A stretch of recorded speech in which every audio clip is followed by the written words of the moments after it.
Hi అండి అందరికీ. అన్నంతో తింటే అమృతంలా ఉండే పచ్చడి ఏదంటే అదే ఈ కొబ్బరి పచ్చడి. చాలా ఈజీగా 5 నిమిషాల్లో రెడీ అయిపోతుంది.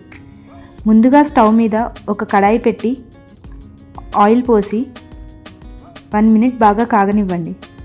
దాంట్లో కొంచెం జీలకర్ర, దాంట్లోనే 4-5 ఎండుమిర్చి, తర్వాత మీ కారానికి తగినంత పచ్చిమిర్చి వేసుకోవాలి. వేసుకొని ఒక 2 మినిట్స్ బాగా ఆయిల్లో ఫ్రై చేసుకోండి. ఇలా ఫ్రై చేసుకుంటేనే చాలా టేస్టీగా ఉంటుందండి. ఇలా ఫ్రై చేసుకున్నాక కొంచెం కరివేపాకు, ఒక 5-6 వెల్లుల్లి రెబ్బలు, తగినంత కొత్తిమీర అండ్ తాజాగా ఉన్న కొబ్బరికాయ ముక్కలు వేసుకోవాలండి. కొబ్బరి ముక్కలను ఒక 2 నుంచి 5 నిమిషాల వరకు బాగా ఫ్రై చేసుకోవాలండి. మరి ఎక్కువగా ఫ్రై చేసుకోకండి, మాడిపోతే టేస్ట్ బాగోదు.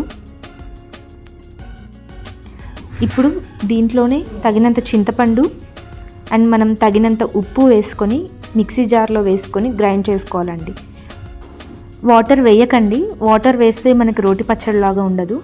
వాటర్ వేయకుండా గ్రైండ్ చేసుకోండి.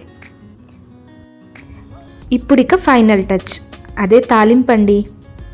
ఇప్పుడు తాలింపు కోసం ఇందాక మనం ఫ్రై చేసుకున్న పాన్లోనే కొంచెం నూనె వేడి చేసి జీలకర్ర, ఆవాలు, 2 నుంచి 3 ఎండుమిర్చి, కొంచెం కరివేపాకు వేసి చిటపటలాడనివ్వాలి. తర్వాత మనం గ్రైండ్ చేసుకున్న కొబ్బరి పచ్చడిని ఇందులో వేసుకొని ఒక 1 మినిట్ ఫ్రై చేసుకోండి. అంతే, వేడి వేడి అన్నంతో ఈ కొబ్బరి పచ్చడి సూపర్ కాంబినేషన్. వీడియో నచ్చితే లైక్ చేయండి, షేర్ చేయండి, సబ్స్క్రైబ్ చేయడం మర్చిపోవద్దు. Thank you for watching.